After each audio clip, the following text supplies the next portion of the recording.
নমস্কাৰ, এই মুহূৰ্তত অসমৰ প্ৰতিগৰাকী জনলৈ দিবলৈ আহিছোঁ ডাঙৰ খবৰ। তো যিসকল মানুহে ভিডিঅ'টোত ক্লিক কৰিছে অনুগ্ৰহ কৰি ভিডিঅ'টো স্কিপ নকৰি প্ৰথমৰ পৰা শেষলৈ চাই থাকিব, কিয়নো এইটো ভিডিঅ'ৰ মাজত শিক্ষাৰ্থীসকলক 2000কৈ টকা প্ৰদানৰ পৰা আৰম্ভ কৰি অৰুণোদয় আঁচনি টকা প্ৰদানক লৈ কেইখনমান গুৰুত্বপূৰ্ণ খবৰ আপোনালোকক প্ৰদান কৰিম। অনুগ্ৰহ কৰি ভিডিঅ'টোত ক্লিক কৰিছে যদি ভিডিঅ'টো স্কিপ নকৰি প্ৰথমৰ পৰা শেষলৈ চাই থাকিব। লগতে মোৰ চেনেলত নতুন হলে প্লিজ চেনেলটো সাবস্ক্ৰাইব কৰি মোৰ লগত থাকিব। তো বলক ভিডিঅ'টো আৰম্ভ কৰি আজি প্ৰথমটো গুৰুত্বপূৰ্ণ খবৰৰ বিষয়ে বিস্তাৰিত জানি লওঁ। আজি প্ৰথমটো গুৰুত্বপূৰ্ণ খবৰ হ'ল শিক্ষাৰ্থীসকলৰ বাবে। অসম চৰকাৰে শিক্ষাৰ্থীসকলৰ বাবে ইতিমধ্যে আৰম্ভ কৰিছে এক বিশেষ আঁচনি। আঁচনিখনৰ নাম হ'ল বাবু আঁচনি। তো আপোনালোকে মোবাইল স্ক্ৰীনত চাব পাৰিছে, অসম চৰকাৰে কেইদিনমান আগত শিক্ষাৰ্থীসকলৰ বাবে বাবু আঁচনি আৰম্ভ কৰি এনেকুৱা এক বিশেষ আপডেট প্ৰদান কৰিছিল। এইখন আঁচনিৰ জৰিয়তে শিক্ষাৰ্থীসকলে কিমান টকাৰ আৰ্থিক সাহায্য লাভ কৰিব, কোনবোৰ শিক্ষাৰ্থীয়ে আবেদন কৰিব পাৰিব সবিস্তাৰে জনাই দিছোঁ। ইয়াতে লিখা আছে বাবু আঁচনিৰ ঘোষণা।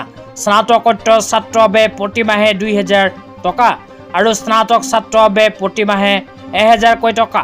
তো ইয়াতে উল্লেখ কৰা অনুযায়ী অসম চৰকাৰে ল'ৰাসকলৰ বাবে আৰম্ভ কৰিছে বাবু আঁচনি।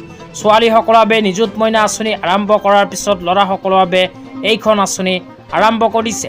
এইখন আঁচনিৰ স্নাতকোত্তৰ ছাত্ৰসকলে যদি আবেদন কৰে তেন্তে 2000কৈ টকা প্ৰতি মাহত লাভ কৰিব, আৰু স্নাতক পৰ্যায়ৰ শিক্ষাৰ্থীয়ে যদি আবেদন কৰে তেন্তে 1000কৈ টকা প্ৰতি মাহত অসম চৰকাৰৰ ফালৰ পৰা লাভ কৰিব। তো যিসকল ল'ৰা শিক্ষাৰ্থীয়ে এইখন আঁচনিত এতিয়ালৈকে আবেদন কৰিব পৰা নাই, সেইসকল ল'ৰা শিক্ষাৰ্থীয়ে আকৌ নতুনকৈ কৰিব পাৰিব অতি শীঘ্ৰেই আবেদন।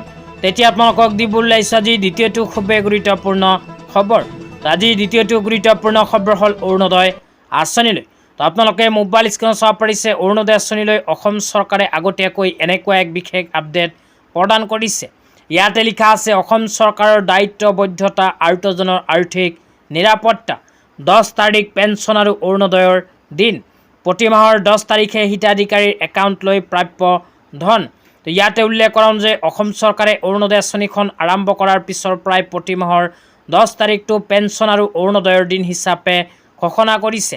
তো প্ৰতি মাহৰ 10 তাৰিখত অসম চৰকাৰে অৰুণোদয় আঁচনিৰ লগতে শহীদ কুশল কোঁৱৰ বৃদ্ধ পেঞ্চন আঁচনি, ইন্দিৰা সৰ্বজনীন বিধৱা পেঞ্চন আঁচনি, দীনদয়াল দিব্যাংগজন সাহায্য আঁচনি, ৰাষ্ট্ৰীয় দিব্যাংগ আঁচনি, বিধৱা আৰু বৃদ্ধ পেঞ্চন আঁচনি, এইকেইখন আঁচনি টকা প্ৰতি মাহৰ 10 তাৰিখতে প্ৰদান কৰে। কিন্তু চলিত মে' মাহৰ 10 তাৰিখত মহিলাসকলে লাভ কৰা নাই অৰুণোদয় আঁচনিৰ ধন। তো যিসকল মহিলাৰ নাম অৰুণোদয় আঁচনিত অন্তৰ্ভুক্ত হৈ আছে সেইসকল মহিলাই হয়তো অহা মাহৰ 10 তাৰিখত লাভ কৰিব পাৰে অৰুণোদয় আঁচনিৰ টকা। আজি ইমানেই। ভিডিঅ'টো চাই কেনে পালে নিশ্চয় এইটো ভিডিঅ'ৰ কমেণ্ট বক্সত কমেণ্ট কৰি জনাই দিব। লগতে মোৰ চেনেলত নতুন হ'লে প্লিজ চেনেলটো ছাবস্ক্ৰাইব কৰি